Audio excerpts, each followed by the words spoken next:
Bueno, digamos, yo mismo he participado en Alemania cuando era estudiante también en luchas parecidas, en el sentido que obviamente estábamos convencidos de una posición emancipatoria, incluyente, no elitista, no excluyente, no racista, etcétera, que la educación es en esta sociedad un momento central en el desarrollo de una persona y obviamente no debe ser excluir a una persona por el hecho de ser de cierta clase social, ¿no? Sino en dado caso, si se hace una selección, si no hay suficientes plazas porque el Estado no quiere pagarlas, entonces en dado caso debería ser por la calidad, ¿no?, de los estudiantes, de la capacidad de participar en los trabajos, por la preparación anterior, y no debe ser una selección según las clases sociales y cobrar cuotas. Obviamente la intención principal, eso es obvio, entonces cobran cuotas sea en Alemania, en otro lado, no es tanto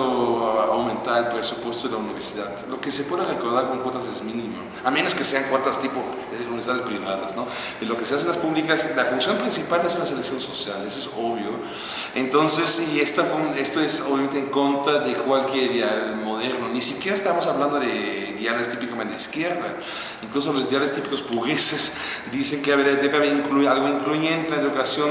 Justo una sociedad se desarrolla mejor, una universidad es mejor, insisto, se incluye la gente, y si tienen que seleccionar, que sea por la calidad, no por la clase social. Si se empieza a cobrar cuotas, y lo que esto pasa muchas en las universidades privadas, automáticamente baja el nivel académico, porque excluyes buena gente que a lo mejor tiene la preparación, tienen las ganas de trabajar, tienen la capacidad, etcétera, lo sacas porque no tienen dinero y metas entonces en consecuencia a cómo llenas los lugares que se quedaron vacíos con los excluidos, con gente que no tiene verdad, no dan el ancho, de poco su papá, su mamá, no sé quién les paga esta cuota, entonces entran a pesar que tienen cualificaciones académicas menores a los otros. Entonces cobrar cuotas es automáticamente bajar el nivel económico de iba a decir académico de una universidad. Estoy convencido que la UNAM, por ejemplo, tiene un nivel académico alto y por varias razones, pero una principal es porque es gratuita. Si empezaría en la UNAM a cobrar cuotas, automáticamente bajaría el nivel académico. Eso es inevitable por la razón que mencioné, y es incluso probablemente una razón por que se hace. No creo que ni siquiera sea algo que al azar se da, sino parece que hay una cierta idea de quitar la capacidad reflexiva en la población, ¿no? Que baja el nivel académico a primera vista es algo que no convendría a las clases altas, pero a larga visión puede convenirles, por lo menos desde cierta perspectiva un poco, digamos, limitada, no tan reflexionada, en el sentido que pueden evitar que haya demasiada gente que tiene la formación para criticar contradicciones existentes. Aunque a largo plazo creo que ni siquiera a la clase burguesa le convendría, si estuvieran inteligentes, porque a largo plazo les conviene, insisto, en tener una población formada que puede desarrollar la sociedad. Aún en términos capitalistas sería mejor, y mucho más claramente en términos emancipatorios, ¿no?, de tipo de una política más incluyente, pero aún en términos capitalistas es absurdo que lo hagan. Eso es lo raro. La pregunta es ¿por qué lo hacen? Digo, puede ser por la muy corta visión que tienen de las cosas, o porque de plano, estoy hablando ya no en general, sino en el caso de México, porque a lo mejor se quiere dar a México cada vez más el papel de un país que no aporta conocimiento, que no aporta patentes, por ejemplo, que no aporta eso, sino simplemente hace maquila, ¿no? Obviamente la consecuencia de cobrar cuotas a largo plazo es que cada vez va a ser México un país de pura maquila. El conocimiento se tiene que comprar de Estados Unidos, Europa, etcétera, etcétera, Japón, China, etcétera, y la dependencia aumenta, ¿no? Esto, por ejemplo, la gente como Cárdenas, Lázaro Cárdenas, lo sabían muy bien, entre otras razones, por esto aumentar la matrícula y digamos, el ingreso a la educación, justo para disminuir esa dependencia tecnológica, intelectual, etcétera. Ese sentido es peligrosísimo, ¿no? Realmente pone a México en una situación de total indefensa al empezar a excluir gente de las universidades y con esto disminuir el nivel académico del país. Yo creo que incluso a mediano plazo, insisto, incluso desde una perspectiva burguesa, si es inteligente, no conviene, ¿no? Conviene a lo mejor a ciertos sectores de otros países, ellos sí les conviene, pero desde una perspectiva dentro de un país que quiere autoorganizarse de manera más o menos digna, no tiene ningún sentido, ¿no? Entonces, en ese sentido, seguramente cobrar cuota insisto, es algo que es totalmente antiacadémico, eso no hay ninguna duda, y antiintelectual y anticientífico. Eso solo mete gente sin capacidad en la universidad. su papi les pague, ¿no?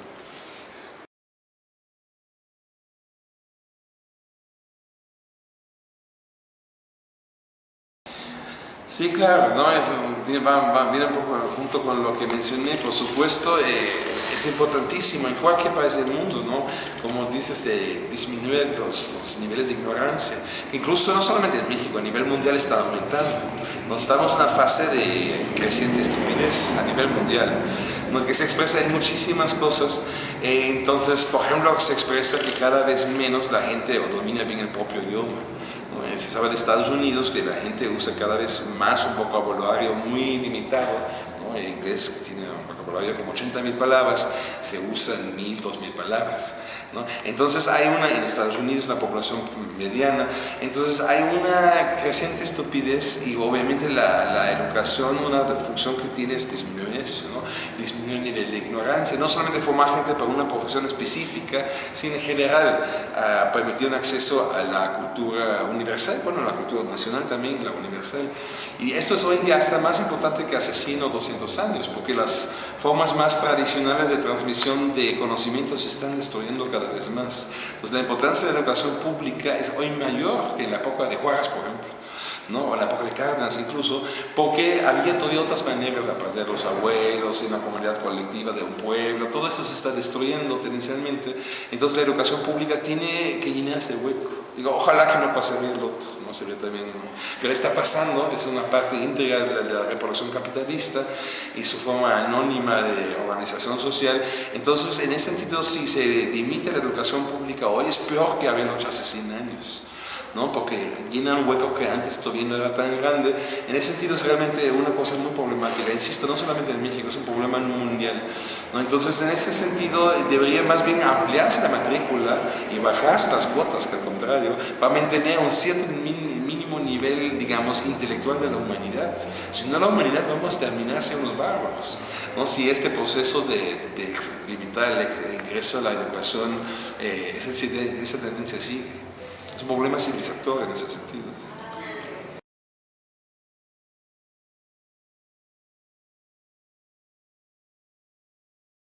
Creo que debe ir más allá de los límites de la profesión a la cual puede ser dirigida, ¿no? En la división de trabajo capitalista es así, que cada uno aprende su profesión y ya, pero seguramente hay que rebasar esto, insisto, la formación tiene también, y es tal vez el punto más importante, el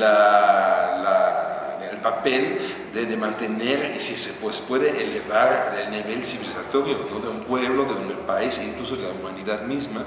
Entonces, en ese sentido, no es suficiente saber de una sola cosa, sino hay que tener un conocimiento, no sé, de idiomas, de la historia, ¿no? de procesos ecológicos, biológicos. En verdad hay que tener como una cierta visión general para entender la propia vida, como individuo y como sociedad, ¿no? Y esto no se da, no es suficiente tener un cierto conocimiento limitado. Esto a lo mejor sirve para hacer los procesos capitalistas, pero para mantener el proceso civilizatorio no es suficiente. Entonces, en ese sentido, la educación debería cumplir esta función y seguramente en una sociedad postcapitalista, que espero que la haya pronto, entonces aún más va a ser así, ¿no? Para aún más va a haber un proceso, esto es algo que Marx plantea, donde uno no se le limita de manera bastante simplona a una sola actividad, sino tiene la capacidad de meterse en varias actividades dentro del proceso social de reproducción. Entonces también en ese sentido se necesitaría una educación mucho más amplia, o por lo menos de algunos diferentes conocimientos. Como Marx dice, un poco en broma, un poco en serio, ¿no? En la mañana en el comunismo seríamos pescadores, por ejemplo, en la tarde herreros, en la noche filósofos críticos, ¿no? Algo así. En ese sentido la educación debe tener obviamente esta capacidad o a provocar esta capacidad en los alumnos, estudiantes, etcétera, de formarse en varios terrenos del conocimiento, ¿no? Eso seguramente sería un aspecto central. Y el otro aspecto, por supuesto, también debería tener, insisto, una capacidad de entender las estructuras de cada día. Por ejemplo, un cierto conocimiento económico seguramente debería ser para todos, para entender cómo funciona su reproducción, la cual se mueve. No es imposible entender una sociedad sin cierto conocimiento mínimo de la economía, y más una sociedad tan compleja como las modernas capitalistas, o también si son modernas postcapitalistas o comunistas, también se necesitaría un conocimiento económico, ¿no? Para entender, pero mucho más, es un ejemplo de economía, pero debería ser así la educación, ¿no? De formar seres humanos plenos y con esas sociedades plenas.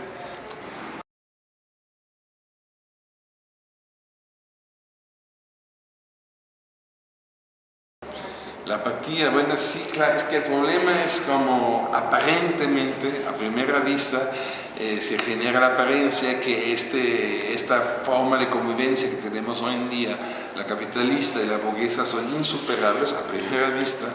Entonces, cuestionar la actual forma de organizar la educación parece, desde esta perspectiva, digamos, muy inmediatista, una locura. No parece imposible, ¿no? Porque sí es cierto, desde la visión capitalista muy a corto plazo, es lo lógico, cobrar cuotas, excluir a los pobres, meter a los hijos de los que tienen recursos, ¿no? En ese sentido parece un automatismo que es imparable, y de esto podría explicar en parte la apatía, cómo someterse a un cierto automatismo que no podemos controlar. Pero insisto, en una doble perspectiva es falsa esta actitud.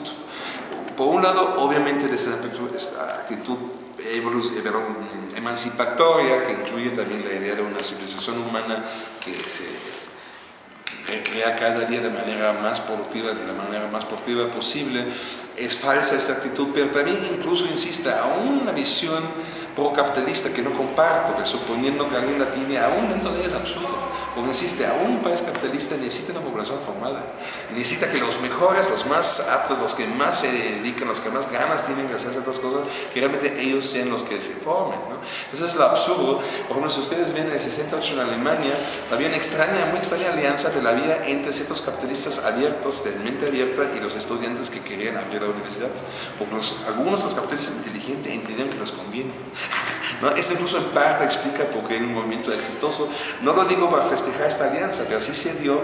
Lo que quiero decir, aún desde la perspectiva de una clase capitalista inteligente, no siempre se habla de la izquierda inteligente, pero más bien habría que preguntar por qué la clase capitalista no es inteligente, ¿no? Entonces, ¿por qué tienen sectores que ven a tan corto plazo? No insisto, no que yo quiero darles consejos, pero es raro que ni ellos entienden que no les conviene, por ejemplo, cobrar cuotas.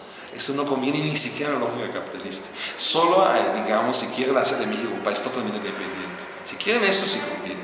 Pero si quieren hacer un país que tiene su propia industria, su propia producción, su propia participación en la producción mundial de conocimientos, necesitan una educación gratuita, obviamente. Es la única manera de tenerlo, ¿no? Y en Europa, en la mayoría de los países, la educación es gratuita. Yo creo que en Alemania, desde el kinder hasta el doctorado, no pagué ni un centavo, ¿no? Entonces, ¿por qué lo hacen? Pues porque saben, sin esto Europa no sería lo que es. Pues en gran parte por incluir lo que más que pueda, todos que tienen capacidades y interés de hacerlo en la educación, y esto es uno de los secretos del éxito económico de Europa. Entonces sería una estupidez olvidar esto, ¿no? Y Europa no lo hace como continente socialista, lo hacen con una ideología capitalista más o menos bien pensada desde su perspectiva. En ese sentido, solo así podemos lograr que funcione esta forma de reproducción, ¿no? Entonces, también en el sentido de la atapía estudiantil es problemática, ¿no? Porque a lo mejor piensan que así luego no van a tener problemas, los ven como niños lindos que nos dejaron, pero eso no va a funcionar, eso nunca va a funcionar, ¿no? Entonces, más bien, ellos deberían también, en esta perspectiva, luchar para ser, digamos, aceptados, ¿no? Para ser aceptados y poder, digamos, aportar algo al desarrollo de México. Sea en una perspectiva capitalista o no socialista, en las dos perspectivas, el país necesita gente formada, ¿no? Insisto, hay gente de los que realmente quieren hacerlo y no porque por una selección social estén en una otra postura o oposición.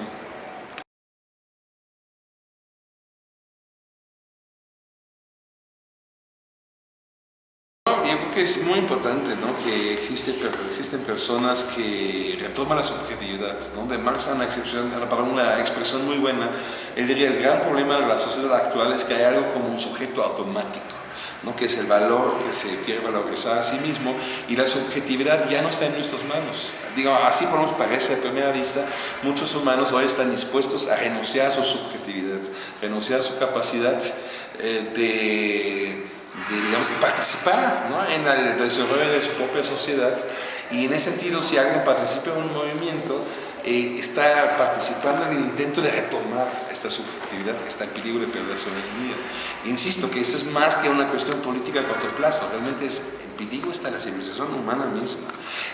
Entonces, en ese sentido, obviamente, todos aquellos que tratan desde su momento, por ejemplo, como estudiantes, desde su lugar de vida, donde están en esta fase de su vida, aportar algo a esta recreación, esta reproducción de la subjetividad humana de verdad, donde realmente pensamos, decidimos, discutimos, aportamos, ¿no? Criticamos los errores, etc. Obviamente, esos son los elementos en la sociedad más valiosos. Sin esos elementos que había una u otras en la historia humana, que se oponen a errores de los dominantes, etc., sin esa la humanidad ya se hubiera autodestruido. A lo mejor estaríamos todavía en los árboles como los changos, ¿no? Que existimos aquí como humanidad civilizada es justamente gracias a las rebeliones, gracias a la gente que pensaba por la cuenta propia, gracias a la gente que no se sometía a lo que aparentemente era incuestionable. ¿No? En ese sentido, sí, un saludo a los estudiantes, ¿no? Que mencionan de este movimiento. No sé mucho de este movimiento, lo que me dijiste, pero me imagino que participan en esta recreación de la subjetividad, y que insisto que es importante para México, para el mundo, para Michoacán, pero también para uno mismo, ¿no? Esa es mi experiencia propia, realmente a momentos centrales de mi personalidad y también de amigos que han participado en lo mismo, se han creado en esos momentos de participar en un movimiento político crítico que cuestiona algunos errores de aquellos que aparentemente tienen el poder, o a veces realmente lo tienen también. Estos momentos son importantísimos para la autoproducción como sujeto, ¿no? Entonces uno se desarrolla ahí mucho, y también en ese sentido es importante, no solamente para mejorar a la sociedad, también para mejorarse a uno mismo, ¿no? O crecer. En ese sentido, me un saludo, y qué bueno que piensa por su propia cabeza, y no solamente se creen lo que dice, no sé, la televisión, etc. Eso es lo más humano que se puede hacer, usar la propia subjetividad, la propia inteligencia, la propia observación y la propia reflexión crítica.